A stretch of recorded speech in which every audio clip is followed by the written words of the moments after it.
Dialogue, encore le dialogue, un sujet qui s'invite dans tous les salons de la République. Et aujourd'hui, c'est le sujet dont on va aborder avec mon invité, Mardoché Boy, cadre de la COPOP UDPS, au cadre de la COPOP UDPS. Avec lui, on va justement aborder cette thématique. On va avoir sa lecture sur ces dossiers qui divisent la classe politique, mais aussi les religieux en RDC. Mardoché Boy, au cadre de la COPOP. Bonjour et bienvenue. Bien, je vous adresse mes salutations le plus distingué, très cher Paul Senga. Je constate que vous êtes toujours très bien habillé, aussi élégant. Ah, pas plus que vous. Eh bien voilà, on est là. Et mes salutations le plus distinguées à toute la grande famille UDPS, ainsi qu'à la grande famille Union Sacrée, à tous les combattants et combattantes. Et je n'oublie pas nos compatriotes qui sont à la partie est de la République, qui sont victimes de la barbarie. Nous sommes de cœur avec vous. Merci bien, tenez bon. Alors, d'abord cette question, COPOP UDPS. C'est quoi la COPOP? Vous faites quoi? Vous travaillez sur quoi? Quelle est votre mission? Y a-t-il des structures au sein de la COPOP ou c'est juste une structure de l'ensemble qui accompagne l'UDPS? Bien, j'aimerais apporter un détail aussi important. L'UDPS reconnaît et admet la création de structures, des associations, des ligues à son sein. C'est ainsi que la COPOP aussi figure parmi toutes les multiples structures que l'on retrouve au sein de l'UDPS, à savoir que l'UDPS est un grand parti politique de masse. Et donc c'est un peu dans ce sens-là. Nous sommes nés en 2010 comme une structure intellectuelle du parti. Aux côtés de l'UDPS, nous jouons le rôle d'auxiliarité. La dénomination, c'est la COPOP, qui voudrait dire la colline du Populorum Progressio. Le Populorum Progressio, c'est en latin. Dans une translation française, cela voudrait simplement signifier les progrès sociaux qu'il y a sur le drapeau de l'UDPS. Alors, nous sommes une structure spécialisée dans la réflexion, étant donné que cette structure est par essence intellectuelle. Je signale par ailleurs que les intellectuels ont reçu tout naturellement la grande mission de pouvoir approfondir leurs réflexions pour aboutir aux résolutions idoines par rapport aux divers problèmes criants qu'il y a dans la société. Et c'est le philosophe Descartes qui nous a légué cela. Merci bien, en quelques lignes. Voilà. Ouvrons cette branche avant d'aborder la thématique du jour. Ouais. C'est une question qui fait également polémique en RDC, la diplomatie. Alors que la diplomatie du président Tshisekedi est applaudie par certains Congolais, dans l'Est, Paul Kagame sans tête. La guerre, l'on se demande quand est-ce qu'elle va terminer, mais beaucoup parlent déjà de la diplomatie agissante. Question. Au regard de tout ce qui s'est vu dans l'Est, après les accords de Washington, devons-nous réellement parler de la diplomatie agissante président Tshisekedi? Bien, merci pour cette question. Dans le cadre de l'activisme diplomatique du chef de l'État, il faudrait retenir que la plus grande réussite aujourd'hui est celle d'avoir démasqué le Rwanda. Écoutez, durant 30 ans, le Rwanda avait présenté à l'opinion internationale une version mensongère selon laquelle que ce qui s'est passé en République démocratique du Congo était un problème purement congolais. Le Rwanda avait présenté à toute la communauté internationale une version mensongère disant que cette guerre qui s'est passée en RDC était une affaire congolo-congolaise, c'est-à-dire qui opposait les Congolais entre eux.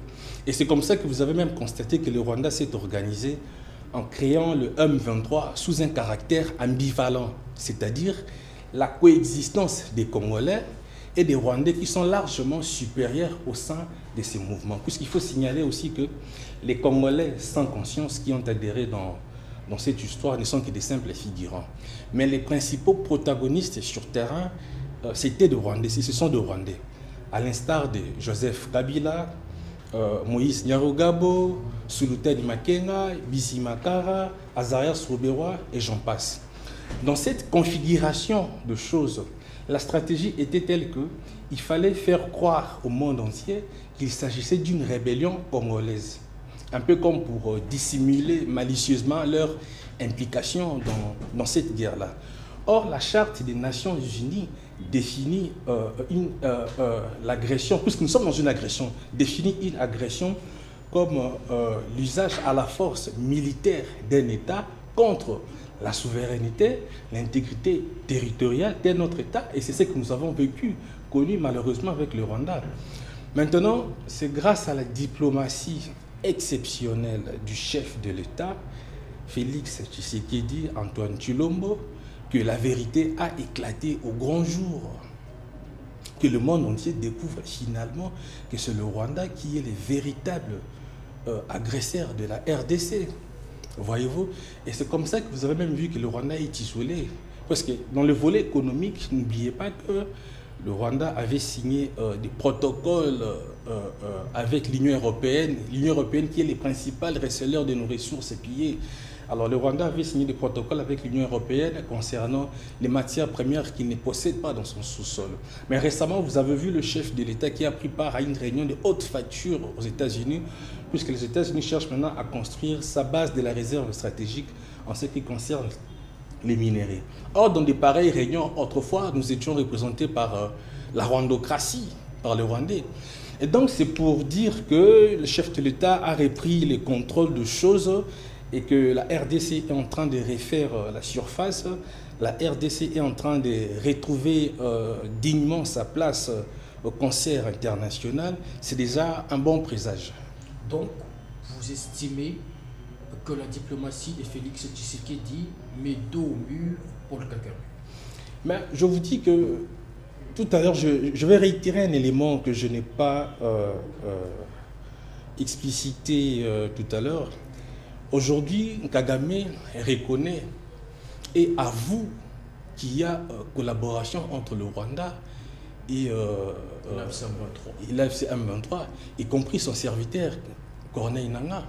Mais autrefois, Kagame, vous savez, il était dans une démarche un peu comme pour tromper la vigilance du monde entier, où il était aussi à son temps le chouchou des Américains. Mais aujourd'hui, il est en train de pleurnicher, disant que le président Tshisekedi se comporte comme un enfant gâté de tout le monde, notamment des États-Unis d'Amérique. Et donc, c'est déjà le déclin de M. Corneille Nangaa qui s'annonce grâce à l'ingéniosité du président de la République. Voilà.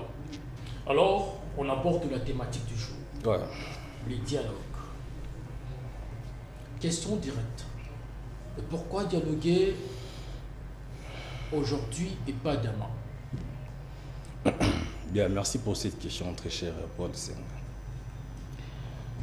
En se référant à l'histoire, je serai le plus rationnel possible. En se référant à l'histoire, vous allez vite vous rendre compte que tous les précédents dialogues qui se sont succédés en République démocratique du Congo n'ont pas résolu les problèmes de l'insécurité. Nous devons toujours nous servir de l'histoire parce que le but de l'histoire, c'est de connaître le passé, comprendre le présent pour mieux appréhender les futurs. Donc, nous devons avoir la connaissance du passé pour éviter de répéter toujours les mêmes erreurs. Albert Einstein disait dans sa fameuse citation, « Faire toujours la même chose et s'attendre à un résultat différent, c'est la folie. » Et c'est de la folie.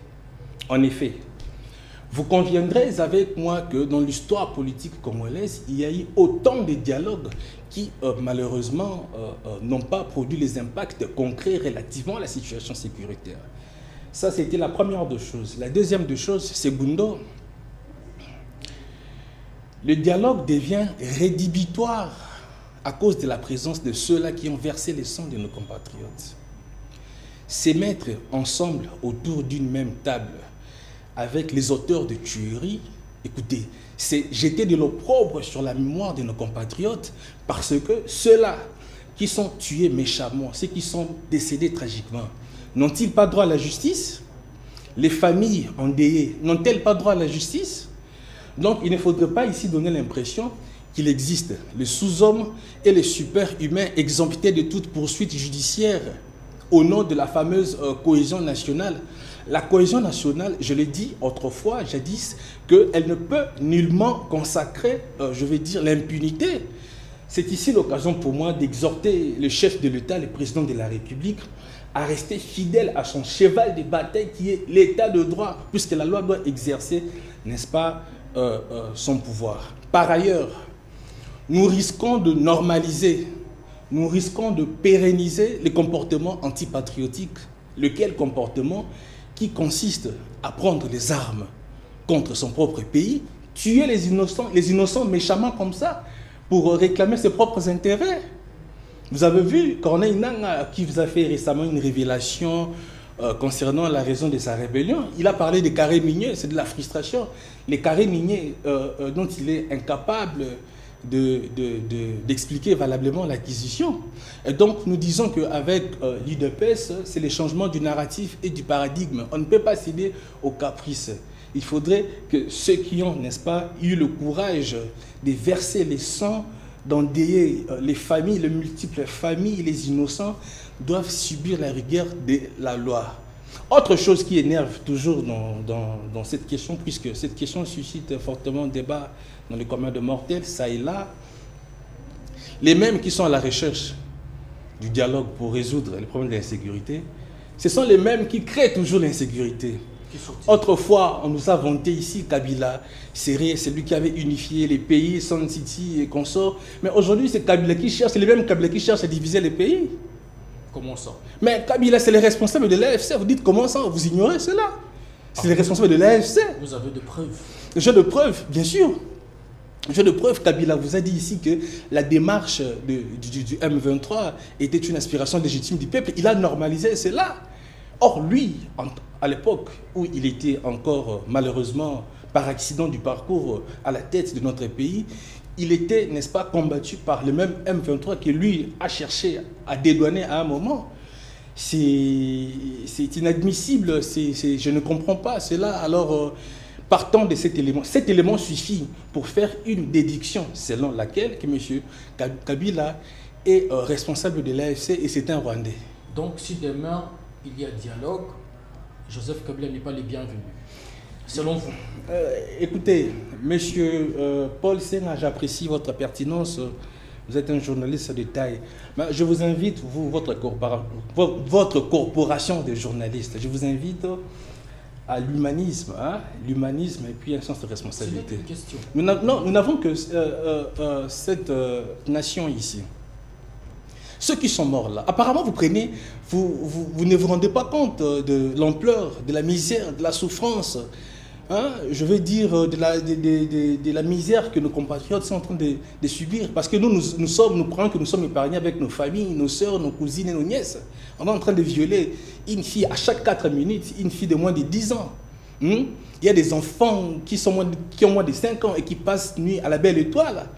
Hein? Vous comprenez cela? C'est-à-dire qu'il y a des gens qui sont en train de mourir à cause de la disette.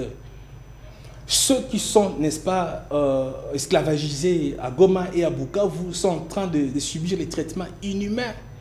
Voyez-vous? Donc, quand vous posez cette question, hein, il faudrait la poser aux habitants ou bien aux victimes des atrocités. Et vous aurez la réponse adéquate. Mais justement, est-ce qu'on peut parler dialogue national et inclusif si on exclut certaines personnes? Parce que l'idée, c'est de rassembler tous les Congolais pour faire face à l'agresseur. Mais exclure certaines personnes donnera-t-il naissance à un compromis national ou encore à la division? Écoutez, ceux qui veulent venir au dialogue après avoir servi leur grand maître Kagame, moi, d'abord, le dialogue sera incontournable et inéluctable. Mais je voudrais que ce soit la condition sine qua non, que ce soit un préalable. Il faudrait d'abord ceux-là qui ont pris les armes contre le pays puissent nous dire la raison valable pour laquelle ils ont pris les armes, voyez-vous. On ne peut pas prétendre résoudre les problèmes d'insécurité avec ceux-là qui ont créé l'insécurité. Vous savez, avec cette logique ici, on aura toujours des solutions temporaires, éphémères. Conjoncturelles. Voyez-vous? Pourquoi? Parce que si la justice, n'est-ce pas, ne fait pas son travail, vous et moi, demain, hein, puisque nous sommes encore célibataires, pour se marier, si on n'a pas l'argent, on ira aussi prendre les armes, dans le but d'être convoqué au dialogue autour d'une table, et comme ça, l'État va nous donner les moyens. Il faut mettre définitivement fin à cette hémorragie, s'il vous plaît. Et puis, ce dialogue a toujours un caractère discriminatoire. Dans une brève approche chronologique, vous verrez que dans tous ces dialogues, 2001, je prends 2001 jusqu'en 2016, ce sont les mêmes figures qui se réunissent toujours autour d'une table. Les Bemba, donc comme qui dirait qu'ils étaient les propriétaires du Congo. Et nous autres ici, ils vont décider sur notre sort. Voyez-vous? Donc ils doivent être là, comme ça ils vont encore réintégrer les institutions, puisque le dialogue en soi n'est qu'une mascarade, n'est-ce pas, en quête du repositionnement politique. Ça, nous le savons. Hein? L'heure est venue où nous devons dire, nous jeunes, certaines choses courageusement. Et nous devons les dire tout haut. Donc, ils veulent, Corneille Nangaa est déjà, en fait, Corneille Nangaa, c'est sa prière principale, je dirais, hein, de se retrouver en face de Félix Tshisekedi. Parce que là, il sait qu'il est déjà, il est épuisé, il est essoufflé. Son dos est contre le mur, il ne sait plus quoi faire. Voyez-vous? Et donc, ce qu'ils vont nous apporter sur la table de ces dialogues, ça n'aura pas de lien direct avec le sort, la situation sociale de nos populations. Eh bien, moi, personnellement, ici, je pourrais agir en électron libre en disant que je suis et je reste et demeure contre ces dialogues. La véritable paix sera rétablie qu'avec la force militaire, puisque nous sommes un État. Un État doit se faire respecter. Il y a, peut-être nous pouvons subdiviser la solution en deux parties. D'une part, il y a la force militaire, l'option militaire, et d'une part, la justice doit faire son travail si nous voulons que cette guerre qui a fait 3 décennies puisse définitivement prendre fin. Parce que si la justice fait son travail, il n'y aura plus des traîtres qui sont des connivences avec les Rwandais. Et quand l'armée aussi fera son travail, les Rwandais n'auront plus la force de pénétrer ici chez nous. Déjà ici chez nous, beaucoup de Congolais, les traîtres auront peur de la justice. Parce que cette fois-là, ils sauront que, après avoir versé le sang des innocents, mon sort sera à la prison. Je crois que le président était clair devant les ambassadeurs. Au mois de janvier, les dialogues, on n'exclut pas la justice. Mais lorsque vous, au cadre de la COPOP, dites demeurer catégoriquement catégorique sur la tenue du dialogue, vous ne voulez pas que ce dialogue se tienne, ne pensez-vous pas que vous contredisez le président de la République qui lui a accepté que ce dialogue soit organisé? Bien, merci pour cette question, elle est plus ou moins pertinente. Je ne suis pas entré en collision avec la logique du chef de l'État. Le chef de l'État a accepté les dialogues, selon vos dires, n'est-ce pas? Mais je vous informe que le chef de l'État a accepté un dialogue exceptionnel. C'est-à-dire un dialogue qui, cette fois-ci, c'est un dialogue où les rebelles ne vont plus être servis, où on ne va plus céder aux caprices des égocentriques. C'est un dialogue où les rebelles ne vont plus réintégrer les institutions, comme ce fut le cas sous les règnes des 18 ans de triste mémoire. Donc, c'est un peu ça la grande différence qu'il y aura entre les dialogues tels que voulus par le chef de l'État et ces dialogues tels que voulus par la SENCO et les CC. Et donc, la grande différence est que, bref, c'est un dialogue où on ne va pas réintégrer les rebelles aux institutions, dans les institutions. Pourquoi? Parce qu'ils ont versé le sang des innocents et la loi... Vous savez, la RDC considère les tueries comme étant un crime gravissime, des crimes gravissimes. Voyez-vous? Puisque ce sont des choses irréparables. Alors, imaginez ça à l'instant, c'est lui qui a perdu son papa, sa maman, sa soeur, et qui voit cet aventurier ici, Willy Ngoma, circuler paisiblement avec les cortèges gyrophares, avec les femmes de teint clair. Mais c'est quel modèle de société que nous allons léguer aux générations futures? Ça deviendra un cycle infernal. Maintenant, puisque cette hémorragie doit absolument prendre fin de la manière la plus absolue et de la manière la plus définitive, le chef de l'État soutient un dialogue, cette fois-ci exceptionnel, où les rebelles ne vont plus réintégrer des institutions, et comme ça, ça va décourager tous les autres qui auront, n'est-ce pas, cette envie-là d'emprunter le même chemin. Justement, la SANCO ne partage pas votre avis. Pour l'Église catholique, pour la SANCO, le vrai dialogue, c'est d'abord entre Tshisekedi et le F-123. Parce que c'est ces groupes rebelles qui ont pris des armes. Le Fayoulou, le Lisanga Bokanga, les Mouaka, tous doivent être inclus. Mais d'abord, il faut parler avec le F-123. Parce que la SANCO estime que la vraie solution ne viendra que du dialogue Kinshasa-23. Bien.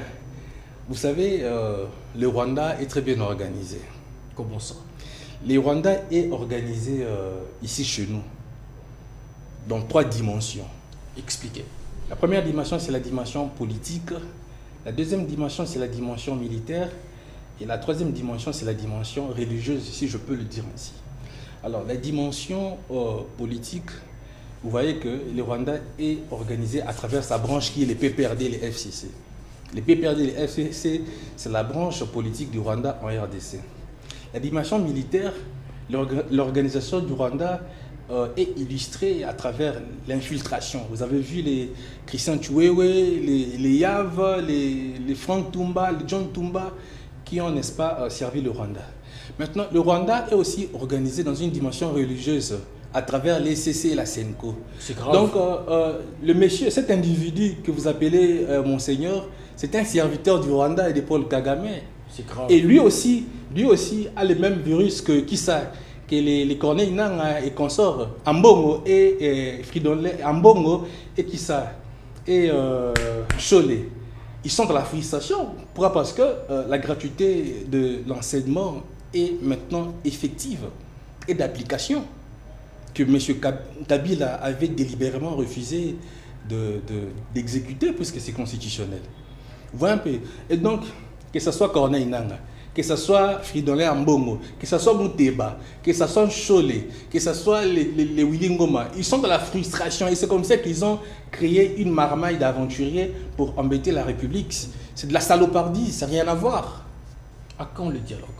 Les dialogues, déjà, je pense que les présidents angolais aussi, c'est sous la houlette, si je peux le dire ainsi, qui avait aussi, qui est en train de piloter déjà les processus, voilà. Les processus sont déjà entamés. Et alors, je vis récemment les pasteurs Dodo qui étaient allés à la rencontre, je vous ai même envoyé cela, à la rencontre de notre camarade de Kingaboua aujourd'hui, nouveau riche Jean-Marc Kaboun. Et puis, votre président d'hier devenu votre ami? Il n'a jamais été président de l'UDPS, il fut un secrétaire général. Président ad interim, je ne pense pas que ça c'est mentionné dans les statuts de l'UDPS. Et alors, voilà, les processus avancent. Nous sommes, je l'ai dit et je l'ai réitéré, nous sommes pour un dialogue exceptionnel, aucune contradiction avec le chef de l'État. Et nous pensons que c'est ce dialogue-là maintenant qui pourra réunir cette fois-ci les dignes fils du pays. À l'instar, je pourrais citer ici Martin Fayoulou, beaucoup de respect, Délicie Sanga aussi, qui fut un rebelle à un moment. Lui aussi a des comptes à rendre à la justice. Et tous les autres, voilà, on pourra maintenant, cette fois-ci, prêcher le patriotisme. Donc, autour de ces dialogues, le chef de l'État dira aux autres que, dorénavant, c'est lui qui prendra encore les armes, va subir les mêmes sorts que Corneille Nangaa, les sorts qui est réservé à Joseph Kabila, à Corneille Nangaa, à Willy Ngoma, qui sont les serviteurs ou les esclaves de Paul Kagame, qui lui aussi bientôt va quitter la terre. Mais justement, c'est une question qui me vient comme ça en tête. Allez-y. Les refus du président Tshisekedi d'organiser les dialogues dans le format 5O et CC, est-ce pas une stratégie pour le président de la République de gagner du temps? Déjà, si vous voulez parler du délai constitutionnel, je vous informe. 2028 approche. Je vous informe avec aisance qu'en 2028, il n'y aura pas élection. Il n'y aura pas élection. Expliquez-vous. Il n'y aura pas élection parce Comment que... ça... Attendez. Je suis... Là, vous violez déjà la Constitution, que vous défendez d'ailleurs. Cette Constitution n'a aucune prééminence sur la volonté populaire. Vous voyez le peuple, hein, qui est le principal détenteur de pouvoir, est au-dessus de cette Constitution ici. Et c'est ce peuple qui veut que la mission du chef de l'État puisse s'achever. Il faudrait établir une nuance entre un mandat et une mission.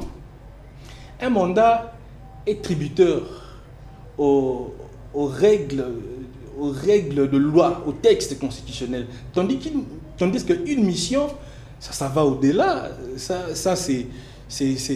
dépend maintenant du Très-Haut. Et Félix Tshisekedi a une mission.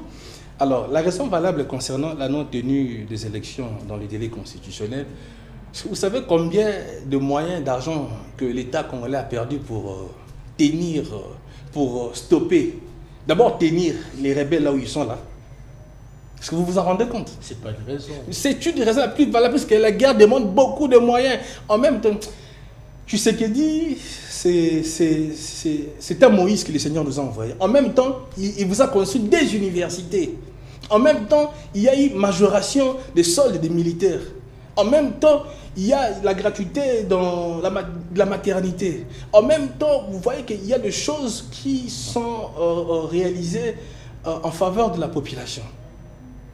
Et vous exigez les quoi ça?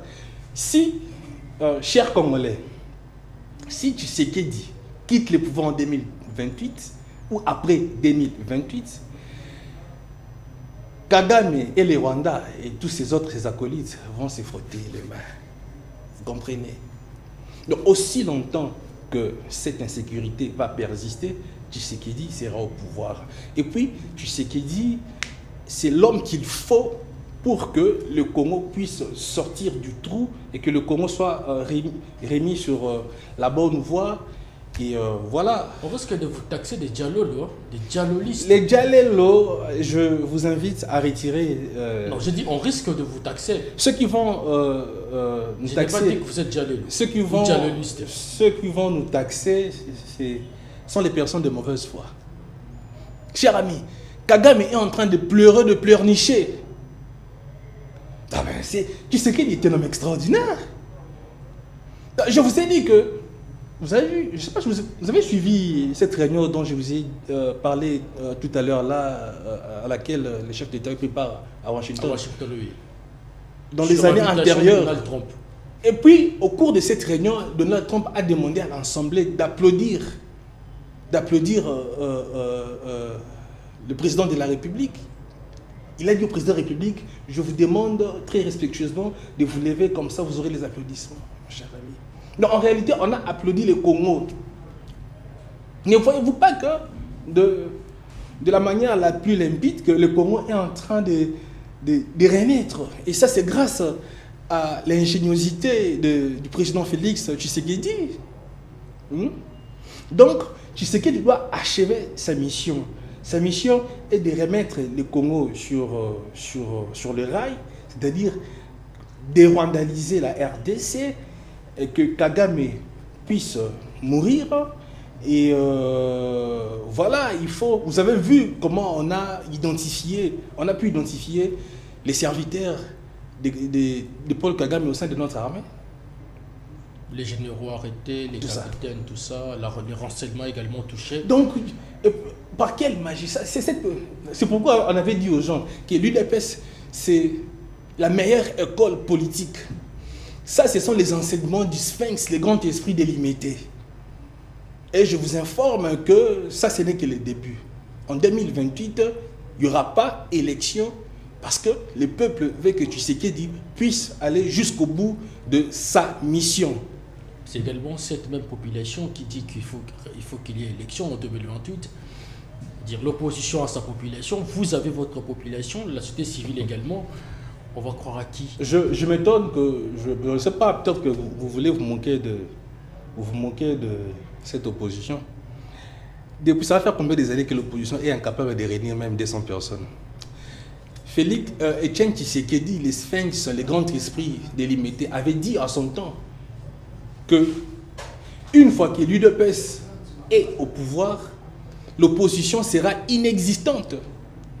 Écoutez, en sociologie politique, l'opposition doit incarner l'ancrage, l'adhésion populaire. C'est ça l'opposition. Parce que ce n'est pas un aspect moindre.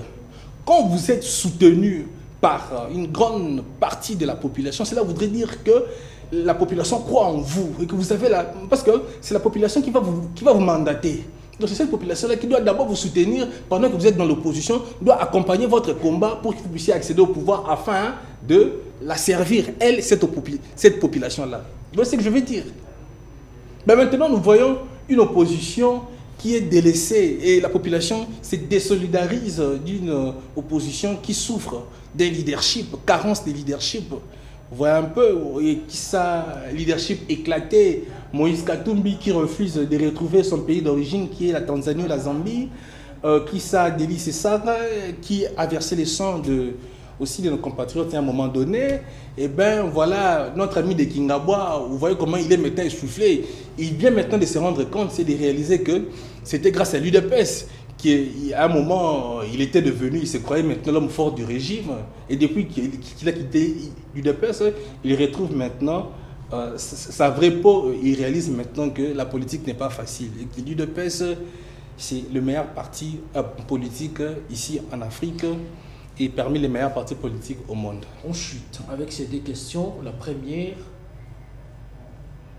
initiative de l'Église catholique et l'ECC, acceptée par Tshisekedi, réécrite par d'autres confessions religieuses, puis adoptée par le président angolais qui doit faire la médiation, qui doit jouer la médiation. La médiation, oui. Qu'est-ce que Tshisekedi a peur? De quoi est-ce que Tshisekedi a peur pour changer autant la donne? L'idée de l'Église catholique, changée, réécrite par d'autres confessions religieuses, pour qu'enfin le président angolais puisse prendre la médiation. Je voudrais que vous puissiez retirer un mot ou un concept que vous avez utilisé tout à l'heure. Vous avez parlé de la peur. C'est une question. Un chef de l'État n'a pas peur. Et Tshisekedi n'a peur de personne. Il a fait preuve de la sérénité durant la période où il était confronté aux diverses menaces sérieuses qui ont même secoué son fauteuil de la présidence de la République. Il est resté serein, il a affronté les obstacles les plus ardus. Et il a tenu bon. Aujourd'hui, la paix est en train d'être rétablie. Alors, le président Tshisekedi, naturellement, c'est un homme de paix. Le président Tshisekedi, naturellement, c'est un démocrate. Alors, il n'a pas... Parce que s'il était resté sceptique, on allait dire que voilà, c'est l'orgueil, il ne veut pas qu'il y ait les dialogues, ou bien on va les taxer d'une personne qui veut que l'insécurité persiste, comme ça il va gagner du temps. Non, il a accepté, mais seulement que ne pensez pas que tout ce qui est écrit par ces hommes ici, les politiciens en soutane, tout ce qui est écrit là-bas, ça passera comme un couteau dans le beurre, comme parole de l'évangile. Non. Ils doivent dissocier les choses. Ce qu'ils ont écrit là, ça ne sera pas prêché dans leur paroisse. Évidemment, le chef de l'État a déjà certainement pris connaissance de la teneur de tout ce qui est écrit. Eh bien, on verra peut-être que dans la suite du temps, il y aura des amendements parce que les discussions sont en cours. Justement, il faut également se pencher sur l'opposition. Parce que l'opposition se demande si le président n'a pas peur. Pourquoi vouloir organiser ce dialogue exclusivement à Kinshasa et exclure certaines personnes?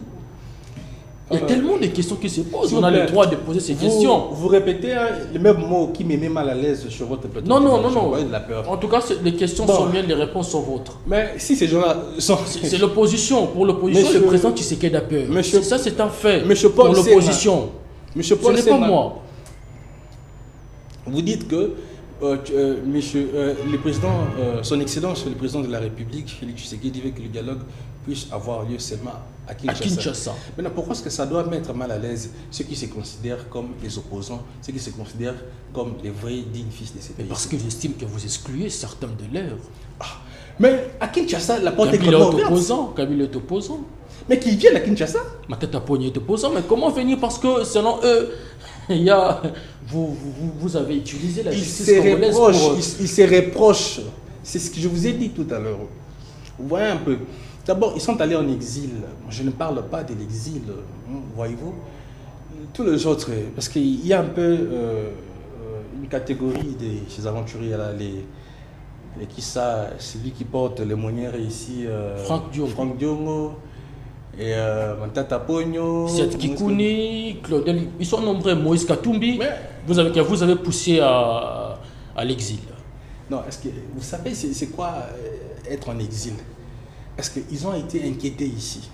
Est-ce qu'ils ont été poursuivis? Ils ont été malmenés? Écoutez, à l'époque, on a calciné les gens au sein, je veux dire, dans le siège, dans la permanence de l'UDPS. On a fusillé comme ça, on a tiré à bout portant les innocents, les combattants de l'UDPS. Voyez-vous? C'est ce que je dis. Donc, c'est-à-dire que, vous voyez, ces gens-là, ils se sont déjà rendus compte que c'est impossible pour eux de faire l'opposition. Impossible pour eux. Qu'ils regagnent les pays, qu'ils regagnent la population, qu'ils viennent rencontrer la population que eux prétendent, n'est-ce pas, défendre en ce jour. À Kinshasa, les portes sont grandement ouvertes. À Kinshasa, on n'a pas dit qu'une fois qu'ils arrivaient ici, ils seront appréhendés par la police ou les services des renseignements. C'est parce qu'ils sont en train de se reprocher de quelque chose. Vous voyez-vous? Il a fui, le monsieur ici, qui ça, les Zambiens, je dis, Tanzaniens, Moïse Katumbi. Non, c'est un Congolais. C'est pourquoi je vous ai dit tout à l'heure, vous, la corporation, vous, les journalistes, je vous invite. C'est un Congolais. Je vous invite à la rationalité. Non, c'est un Congolais là. Permettez-nous, l'on ne vous permet pas de... C'est ce que je dis. Non, c'est un Congolais. Il reste Congolais, Moïse Katumbi. Il reste Congolais. Comme vous le dites, ça n'engage que vous. Je ne partage pas cet avis avec vous. Je garde ma position aussi très respectueusement. Alors, si c'est un Congolais, mais comme vous le soutenez, mais qui regarde le pays, il est fait déjà d'accepter qu'il y aura dialogue. Hein? Donc, par ailleurs, ça voudrait aussi sous-entendre que une fois que vous allez atterrir à Kinshasa, vous ne serez pas inquiété, vous ne serez pas poursuivi. Donc, tu sais qu'il non plus arrêté. À tout le monde. Il a accepté les dialogues à Kinshasa, et donc ceux qui se sentent irréprochables n'ont qu'à venir, n'ont qu'à regagner les pays. Et comme ça, s'ils sont irréprochables, voilà, ils vont dialoguer en toute quiétude. Voilà. C'était Mardoché Poyi, vous avez reconnu Mardoché dans ses dires, dans sa position. Il n'a pas changé, il est resté égal à lui-même, toujours aussi dur dans ses mots. Si pour lui, Tshisekedi est le Moïse du Congo, il rajoute que ceux qui ont pris des armes n'ont pas droit à être autour de la table de négociation avec Tshisekedi pour parler Congo, pour dialoguer avec le président Tshisekedi. C'est la fin. Mais on prend le dernier mot de Mardoché Poyi au cadre du COPOP. Votre caméra est là.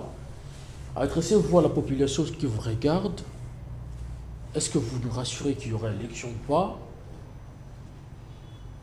Lorsque Tshisekedi dit, par exemple, oui, les dialogues s'intègrent à Kinshasa, il ouvre la porte à tout le monde, certes oui, mais beaucoup de personnes sont méfiantes envers le président de la République, car selon eux, entre guillemets, Tshisekedi ne respecte jamais ses accords. Vous avez le droit votre caméra est là, adressez-vous à l'opinion qui pense négativement sur le président Tshisekedi, qui derrière la diplomatie aujourd'hui montre que le Congo était entre les mains des personnes qui voulaient détruire ces pays, balkaniser cette nation. Bien, je dirais ceci à la population congolaise et particulièrement à nos compatriotes qui sont à l'est du pays, Goma, Bukavu, de réitérer leur soutien indéfectible au chef de l'État. Pourquoi? Parce que c'est un digne fils de ces pays et qui nous a prouvé son patriotisme, sa détermination. Vous avez vu comment est-ce que la guerre est en train de prendre fin, parce que ceux-là, les ennemis du pays, ils avaient prédit autrefois qu'au mois de mars 2025, ils allaient déjà atterrir ici à Kinshasa. Mais le président Tshisekedi a, n'est-ce pas, pesé de tout son poids. Il a déployé toutes ses forces nécessaires pour que ces derniers soient bloqués dans les parties qu'ils ont occupées. Et donc, partant de cet élément-là, il y a lieu de soutenir, de faire confiance au chef de l'État, de faire confiance à sa politique, une politique anthropocentrique. Au-delà de tout, le Seigneur est de notre côté. L'UDPS vaincra. Voilà, c'est le mot de la fin de Mardochée Poy, mais c'est une occasion pour moi de saluer la participation remarquée et séduisante de la première dame Denise Nekero Tshisekedi dans la pacification de l'Est. Maman Denise, comme les l'appellent affectueusement, a beaucoup donné, a beaucoup contribué. Je pense que c'était une première de voir une première dame s'investir autant pour ramener la paix dans l'Est. Sa fondation a été déployée dans le Nord Kivu pour soutenir des personnes touchées. Elle-même a offert des dons à l'armée congolaise. Elle a offert également son sang pour sauver des vies. Aujourd'hui, la première dame continue justement avec des actions concrètes pour soutenir le président de la République, comme qui dirait le président pousse à gauche, la première dame pousse à droite. Aujourd'hui, Maman Denise incarne cette image d'une femme capable de venir en aide aux personnes qui ont besoin, une personne dont lorsque vous frappez à la porte, elle ouvre facilement et vous apporte la solution. Coup de chapeau à la première dame, coup de chapeau à l'équipe de la distinguée première dame, à la fondation Denise Nekero Tshisekedi, mais aussi au conseiller bienvenu qui a également contribué dans la communication de cette fondation. J'invite aussi les Congolais, de partout où vous êtes, botter un peu ces arguments où on vous dit maman Denise rwandaise, maman Denise n'aime pas les Congo, maman Denise ici. Aujourd'hui, les actions posées par la distinguée première dame confirment que maman Denise travaille pour l'intérêt du Congo, l'intérêt des Congolais, pour que le Congo puisse être développé. Alors vous savez tous qu'aujourd'hui, même les enfants de militaires sont scolarisés gratuitement par la fondation Denise. Cette fondation offre également des kits scolaires aux élèves. Et pourquoi pas également parler de la bourse d'excellence qui concerne aussi les enfants de militaires. Coup de chapeau à la distinguée première dame. Le travail est exceptionnel, le travail séduit, le travail convainc tout le monde. Et bientôt, on va recevoir l'un des membres de la coordination pour justement nous parler de ce que la fondation a fait depuis sa création jusqu'ici. Il faut également le noter que Maman Denise a offert en 2023 500 bourses aux personnes vivant avec handicap, soutenues et outillées à l'INPP. Coup de chapeau à la première dame, félicitations pour l'excellent travail abattu jusqu'ici. C'est la fin de cet entretien.